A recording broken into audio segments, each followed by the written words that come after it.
मुलांना असं वाटतं की मला हे काय द्यायला लागले फ्री इंटर्नशिप, मी नाही करणार 15,000 जॉब, मला तर पाहिजे तर डायरेक्ट 5 लाखाचंच पॅकेज पाहिजे, 3चंच पॅकेज पाहिजे.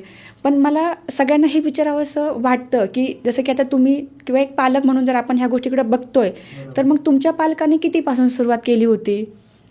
तुम्ही पण जसं की तुम्ही कमीतून सुरुवात केली, मी तर माझा पहिला पगार 7,000 होता. आज काहीतरी सिच्युएशन बदलली आहे, कारण की आपण आपल्या स्किलवरती अपग्रेडेशन जसं करेल ना तसं आपली सॅलरी ही वाढते. म्हणजे आत्ताच्या फ्रेशर्सला काय वाटतं की माझ्याकडे डिग्री आहे, मला 80% थ्रूआउट मार्क्स आहेत, तर मला पहिला पगार 30,000च पाहिजे किंवा 50,000च पाहिजे.